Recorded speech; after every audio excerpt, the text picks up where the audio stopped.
the show, we want to delve deeper into our conversation, having talked about the challenges that the various stakeholders have been facing in terms of climate change, market access, resilience, and that sort of thing. And of course, discussing the interventions. We now want to discuss how these can then be mainstreamed and driven forward. And a good place to start would be to start by engaging on the transformation that offices like yours across the various places have been able to achieve with the bringing together of these stakeholders in things like joint planning, joint work plans, those sorts of things. And of course, looking at what everyone else is doing so that you can either plan or implement in the same direction. Thank you so much. The northern ASAL counties work under the umbrella of PREG, Partnership for Resilience and Economic Growth. There are 6 counties: Isiolo, Marsabit, Samburu, Garissa, Wajir, and Turkana. And we work with SID, PREG, and this collaboration has really brought a lot of good results for the counties. And we have achieved so much within a very short time for the last 4 years because of that collaboration. The operative arm of PREG is called RLA, Resilience Learning Activity. Is an organization within the IPs, or implementing partners.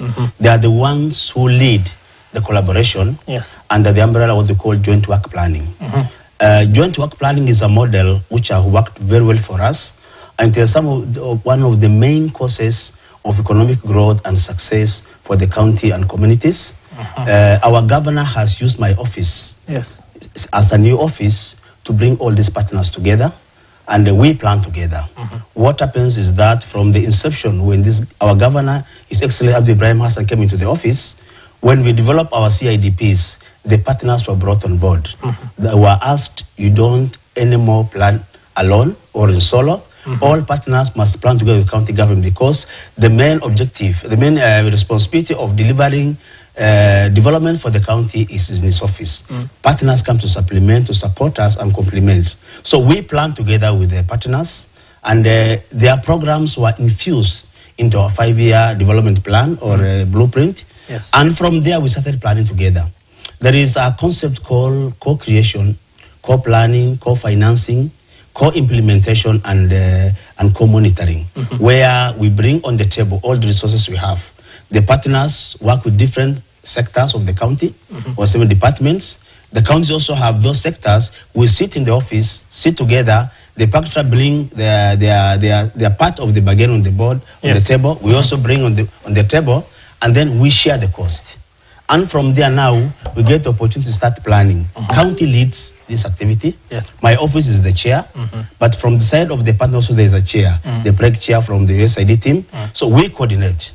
And that process has helped us to come together and reduce duplication and healthy competition, and also concentration in one area of the county. When we plan together, we divide ourselves into several areas. If there's a program in this ward, another one goes a different ward. So joint planning has really helped us. We plan on quarterly basis, and we go and implement, we assess ourselves, and the progress has been so awesome. And joint work planning is a model which many counties have come to learn from Isiolo. You can't believe people came as far as Bamako, Lamu, Mali to come and learn from us. From Ethiopia, from Somalia, and also from Uganda, because the model has really worked for us, and it has really helped us to be able to address different and many infrastructural programs in development. So what would you say then has been the impact or benefit to the receiving communities? The benefit is that first, the communities are part of planning. Isiolo County, unlike many counties, we have ward development plans. Each ward have their own 5-year strategic plan, which fit to our county 5-year plan. The communities have been sensitized together with the partners, and from the villages they form committees. They come with their strategy. So they are the drivers of their own development. They bring their ideas and work with them. So during the planning, we work with the community. Community give us their priorities. From those priorities, which is put in CIDP, the partners implement. So, for example, I give an example, like the livestock-based development. We have one of the best markets in this republic. Isiolo market and Oldonjiro market has more livestock coming and also go to the rest of the country than any other market. Through that partnership also, we have formed policies where communities run the markets. We are called LMS, Livestock Marketing Association. They take 40% of the collection from the market, 60 goes to the county government. So communities manage their own market. So although Nyiro is all market one of the models people are learning from. So communities take the lead in their own development. Yes. Yeah. So then, would you say that there is a benefit to the more organized markets and the cooperatives you're talking about to the communities themselves compared to what they were doing before when there was no organization? Yeah. Most of the ASAL counties have been very skeptical about cooperatives. Yes. Because they believe cooperative is something from Christians, it has interest. But also our governor created an independent department of somebody, chief officer in charge of cooperatives and SMEs. And that also has enabled the county to directly address the issue of business and cooperatives. For the last 3 years or so, our cooperatives have moved from almost 70 to 250 members. And also the pastoral communities have formed cooperatives. And today we have 2 circles where they deposit their own money and they borrow. So the cooperatives growth has been there because the skills are supported by the partners. They are also funded. So cooperative growth has been very, very, very enormous. Yes. Secondly, the partners also give women and individual youth some funds for development. We have a case of a lady who has been selling sukuma on the street. Today she has a pro box. She has a wholesale, an outlet in Oldonyiro. She comes from Central Isiolo, but she works with the Samburu community. So all those opportunities have come up because of this joint work planning. Yeah. So then would you be able to say that all this is working to empower the communities such that if when the projects come to a close, when the donors say that they are handing this over, then these projects are sustainable and they can self-sustain by giving real access to market and then enabling these markets to be able to finance the rest of the activities? The ownership of the project has been taken over by the county government and the communities. Yes. Because we are the lead partner in this, the partner will only support. So the county, for example, the governor has employed several cooperative officers to support these communities. Yes. So communities have owned their own project. At the same time, the supervision and the guidance will remain with the county, which is always here. So we have taken the lead. And we are in transition of taking over joint work planning from RLA. We have developed a manual, a training manual, which is going to be launched very soon. And that training manual will enable now most of these counties to infuse that model into their own systems. So the first ownership is from the county government. We're taking the lead. We are funding, we are supporting. Yes. Because our officers also have been trained in joint work planning. Second, the communities have been elected. They're taking the leadership position. They run their own programs. When the partners exist today, we shall be able to sustain us as a county and communities. Yeah. In terms of policy regulation, the different structures that need to be there to legally empower these things that we're talking about to be able to drive them. Do you think you have that sufficiently in place, or what sort of policy support would you need from both the structures of government? We have developed we have come up with so many policies. We have policies managing the market. Yes.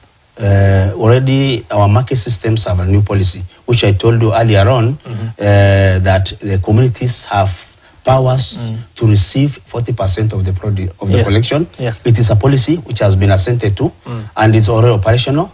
Also, through our cooperative department and SMEs, we have developed policy along that together with the Chamber of Commerce, which is also very vibrant in Isiolo. And many communities also have been advised to join Chamber of Commerce. The number is increasing. Together with Chamber of Commerce, we have come up with policy along cooperatives and circles so that communities can be managed. Secondly, county also funds. When there's a legal provision in place, the county also are responsible to support, and it's anchored in law. Yeah. So I'm really happy you've talked about the Chamber of Commerce because, well, people have had access to markets in one way or another in various different places.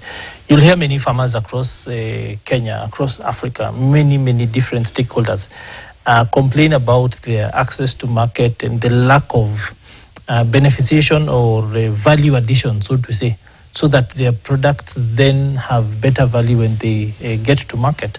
Are those initiatives in place? We can treat, of course, we've talked about the yogurt and those sorts of things. Things like branding, things like packaging to enable your products become instantly recognizable when they hit the market and those sorts of things. First, we have, through joint work planning, yes, we form a county steering group, which will oversee this, and a secretariat.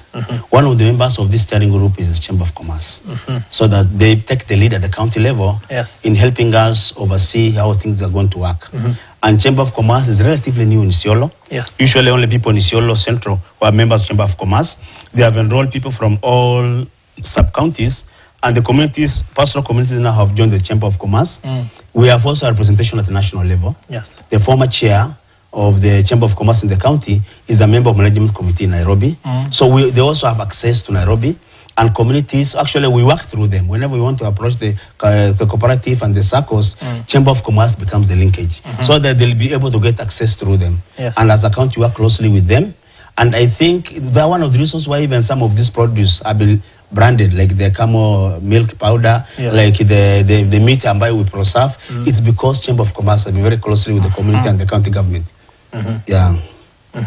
So then when it comes to perspectives, like what we've been talking about in terms of value addition, when it comes to things like improving the delivery of these things in the way they're brought to market, there are many different perspectives in the same area, because many different counties are facing the same challenges. So are there partnerships in that space? Are different counties looking to partner with you, so because you might be closer to market, so that we say, rather than Marsabit having to track their things all the way to Nairobi, or the brokers going all the way there, and then Isiolo market becomes the place where their journey to market starts or terminates? We have our trade department. Yes. We have a CEC in charge of trade and tourism. We have a chief officer trade. Yes. And the group under umbrella of PREG, these sectors have been working very closely together. We have been visiting each other, benchmarking. They learn from us, learn from them. Recently, we went to Samburu County. They come to Isiolo. A few months ago, we visited the 3 counties, neighboring counties, and did the learning, actually. Yes. We may not directly cooperate, but we learn from each other's success and challenges. And going forward, it may bring us together, because we want the Northern Kenya region to become one block. Like the other regions of Kenya become same block. Yes. Under the umbrella of PREG and joint work planning, because our issues, our challenges are the same, we want to be one block. As I'm talking now, we are trying to bring, to build tourist circuit for Isiolo, Meru, Garissa, Samburu, and Turkana, so that in this region we become one block. So in the areas of trade and also other areas, we want to work together. For example, when animals come from livestock come from Wajir or Marsabit, they must be checked by our vet department. They don't just pass. Yes. They are given license. They are given clearance. These animals are not sick. These animals are okay. So even that collaboration has been going on. Yes. Up to Nairobi, the animals are checked. So that collaborative working is there. But we're working towards making joint work planning not a county, but a regional program, so that we can learn and strengthen each other in the areas of challenges and economic growth. So there are products that then have not done very well.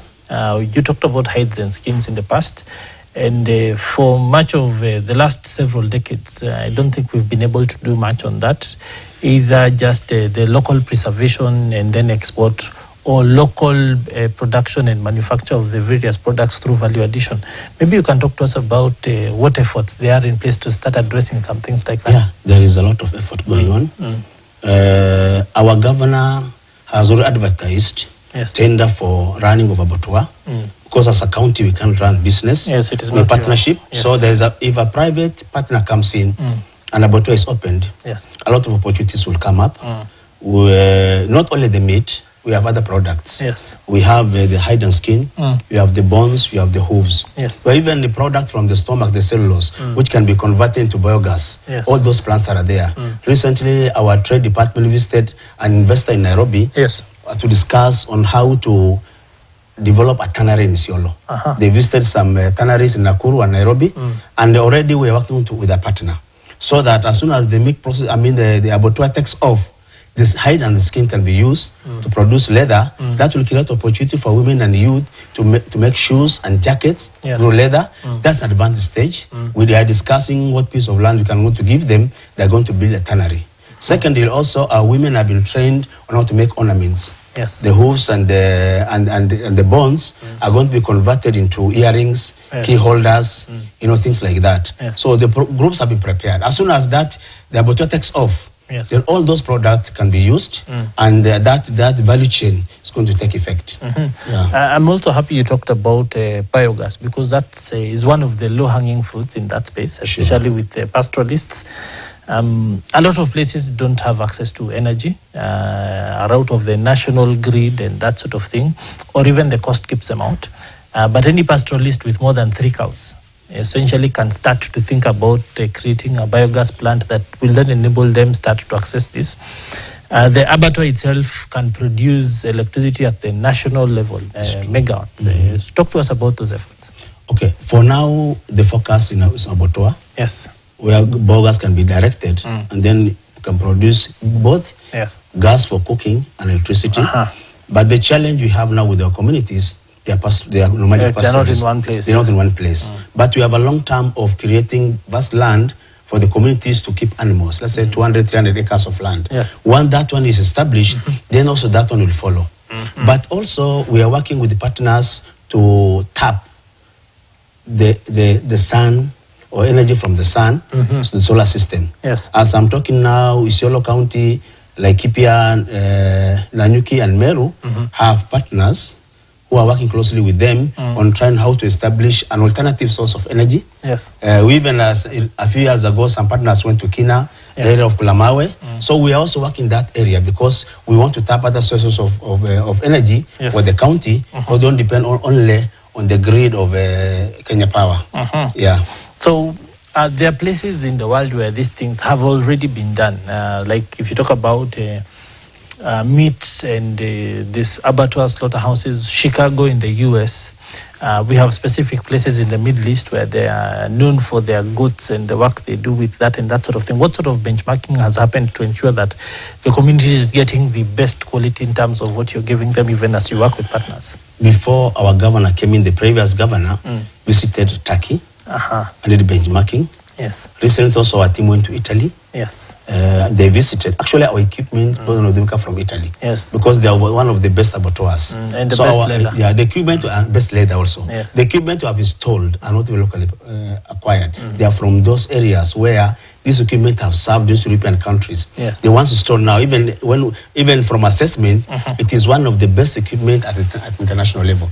We have done that benchmarking. And also with the availability of international airport. Very soon it's going to start.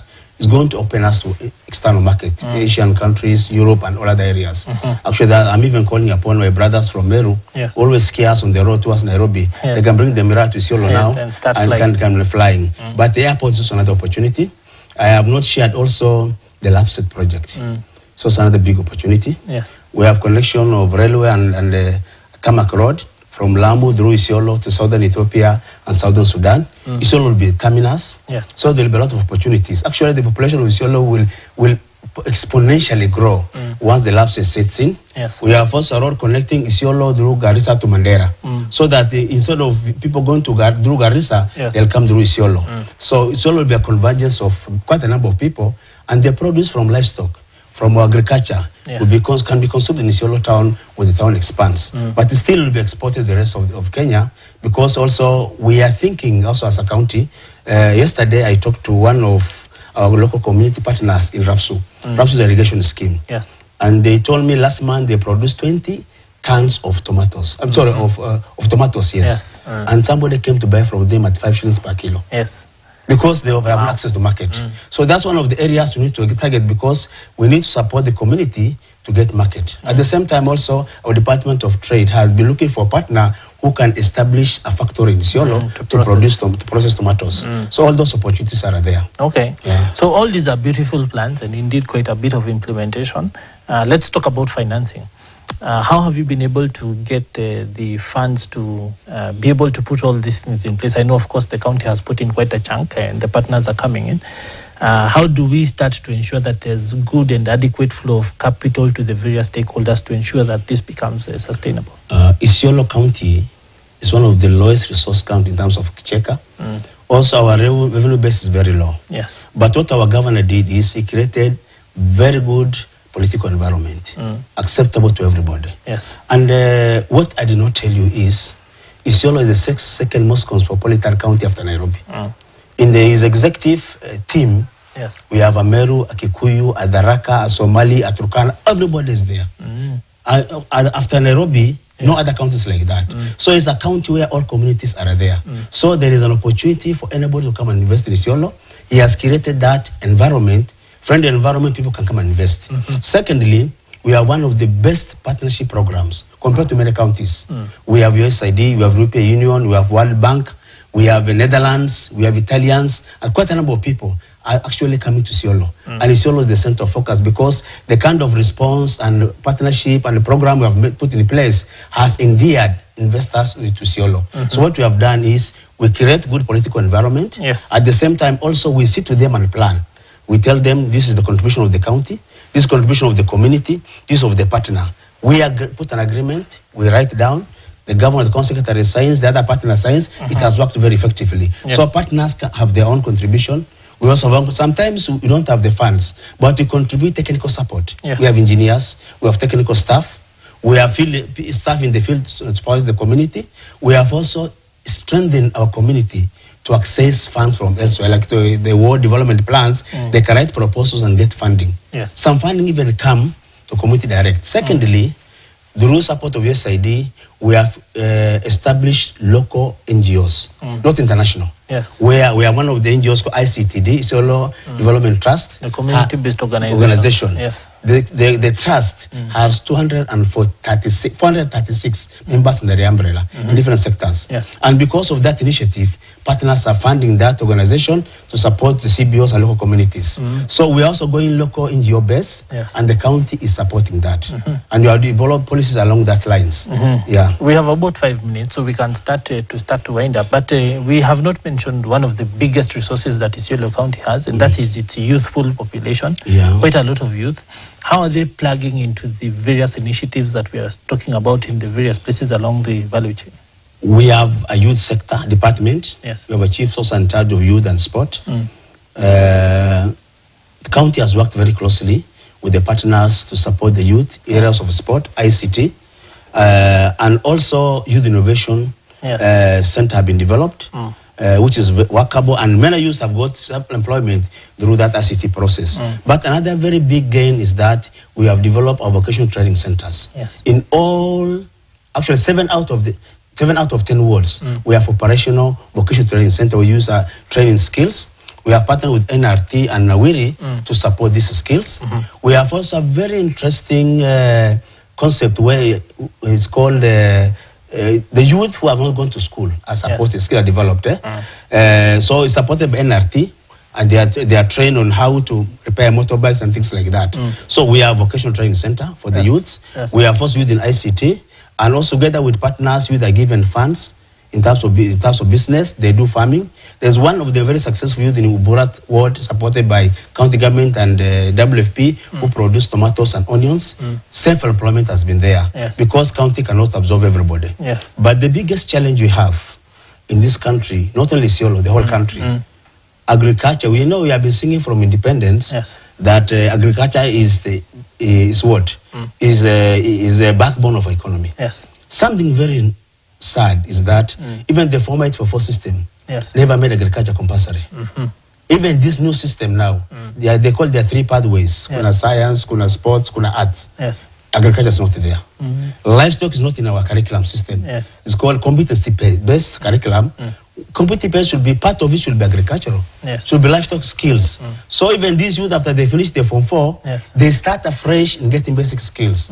If this government has focused on education of youth, the areas of agriculture and livestock, it becomes easier for them to be absorbed into the system and start working, because now we are training the youth afresh. Secondly, we are working together with the USAID to establish youth center of excellence. Isiolo is affected by a lot of drugs. Yes. And the county is planning to build, within our system, we are able to start, or because of the funds, we want to start a youth rehabilitation center where they are rehabilitated. At the same time, they are also trained. Yes. So we have an all agricultural institution which we want to open up together with the SID. We had a meeting with the mission so that the youth center for innovation can be created, some in agriculture area, in ICT, some are rehabilitated back and supported. That program is at advanced stage. Yeah. Okay, interesting. My second last question, essentially, even as we look to all these things, is there any one thing that you would think that needs to happen to ensure that all these plans come to fruition? If there was one thing that you could ask either the national government or the partners to do? I think one big takeaway for me is to institutionalize joint work planning. It's a real worked very well for us. Yes. If all of us work together as a team and use that model, it's going to succeed. For one, it has enabled our departments to work together. Yes. We have pooled resources as a team, and the departments are able to sit together. If we plan together and put money in the same bucket, actually in the joint work planning, there's no big brother. Yes. I bring 100 shillings, you bring 10,000. By the end of the day, the result is going to be for all of us. Okay. I want to give a good example. Time is over, but I want to talk about one of the water projects. Yes. The county government drilled a borehole at a place called Aro within Garmara Ward. A partner came and installed a tank. Yes. And a different partner where akaweka solar. Yes. Another one akaweka piping, water kiosk, because an area where wildlife human conflict is there. Another one built traps for livestock and animals. All of us work together. Today, that project is operational. They're even doing kitchen gardening. So if joint work plan is entrenched into our system, we want our executive to sit and approve it, becomes part of the county, and anybody who wants to work in Isiolo must work in that system. If we work together, little resources we have, we can produce a lot. Okay, indeed. Thank you very much, sir, for your time. Unfortunately, we are out of time, but I think maybe 30 seconds and then we wind up then. Yes. Yeah, the 30, okay. I want to sell Isiolo, just 30 seconds. Yes. Isiolo is a very fast growing county. Yes. It has a big future. It's the next resource city. I'm asking all the Kenyans to come and invest in Isiolo. It's the next city, the resource city. Well noted, yes. Yeah. So also we have one of the best political environment created by our governor. Our partnership, our collaboration is strong. Yes. Kindly come and invest in Isiolo. Okay. Thank you. Thank you very much, sir, for your time. Unfortunately, we are out of time, but asante sana for your insights. Of course, that having been the Deputy County Secretary from Isiolo County and also the Director of Special Programs there, Mr. Ali Boru. My name is Peter Wakaba. Thank you for taking the time to talk to us, of course, and listen to us here on Farm Kenya. The show continues here tomorrow, same time, and up next to the news in Swahili. Do keep it Ketian.